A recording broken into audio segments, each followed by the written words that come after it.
जय भीम, जय भारत। तो हम जानना चाहेंगे इंजीनियर हरकेश्वर बाबू से कि झारखंड में जो मुख्यमंत्री हेमंत सोरेन का जो जीत हुआ है बड़ी मात्रा में, यद्यपि कि वहाँ आसाम के मुख्यमंत्री आकर के और ध्रुवीकरण करने के प्रयास किए, साथ साथ भाजपा के लोग भी हर एक आदमी वहाँ जा कर के और प्रचार प्रसार किए। उसमें इतनी बड़ी जीत का आखिर कारण क्या हो गया है, कैसे जीत गए ये? देखिए, बीजेपी ने पूरा प्रयास किया। बीजेपी ने तो यहाँ तक प्रयास किया कि भ्रष्टाचार के आरोप लगा के हेमंत सोरेन को जेल भेज दिया।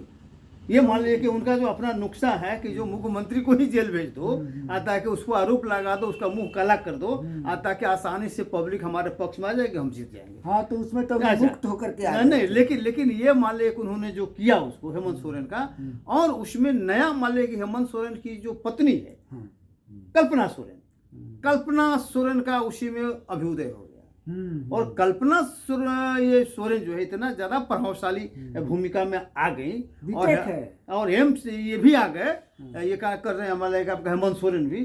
तो दोनों का जो पब्लिक के आदिवासियों के बीच में लगा कि ये हमारे नेताओं को मारना चाहता है बीजेपी, तो इसलिए आदिवासी एकदम टोटली मान लीजिए कि हो गए, और भी लोगों का समर्थन मान लीजिए कि मिल गया। बेटी पर भी हाँ, जिस तरह से ये लोग कर रहे थे, तो नतीजा क्या हुआ कि चूंकि आदिवासियों का फुल सपोर्ट वहां मिल गया, वो मान लीजिए कि आदिवासी वहां से इनके पचड़े में नहीं पड़े, इनके मान लीजिए कि होता ना कि भटकाने का हिंदुत्व के आड़े में नहीं आया।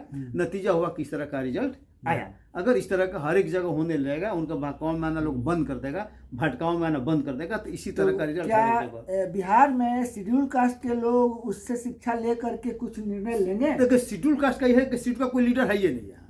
शेड्यूल कास्ट की समस्या है, वहाँ तो शिबू सोरेन स्थापित लीडर है ना, और बिहार में कोई लीडर नहीं है। और बिहार का जो लीडर है किसी के पीछे लगा हुआ है, जैसे चिराग पासवान, वो बीजेपी के पीछे अपना उनका कुछ नहीं है। चिराग का नाम है ये आपका मांझी जी, वो किसी के पीछे लगे हुए, और ये इधर कोई लीडर है ये नहीं। तो क्या हम लोगों को इसमें प्रयास करना चाहिए कि अगर लीडरशिप क्वालिटी होता है, अगर लीडरशिप पनपता है, तो हम लोगों ने सोचा है बिहार में कि भाई बहुजन समाज पार्टी को में लीडरशिप, बिहार का लीडरशिप पैदा किया जाए शेड्यूल कास्ट के बीच से। अगर शेड्यूल कास्ट के बीच से अगर लीडरशिप पैदा होता है, तो शेड्यूल कास्ट के लोग जिस तरह से झारखंड में मान लीजिए हेमंत सोरेन के साथ है, उसी तरह से यहाँ पर अगर शेड्यूल कास्ट अगर बहुजन समाज पार्टी के साथ आ जाएगा, तो सबका मान लीजिए एक तरह से खड़ा हो जाएगा। हम लोग उम्मीद करें कि भाजपा बिहार में आपको प्रोजेक्ट करेगी? हमको नहीं करे, किसी को करे, लेकिन अभी जो है जिस तरह का आंदोलन आपने बिहार में चलाया है,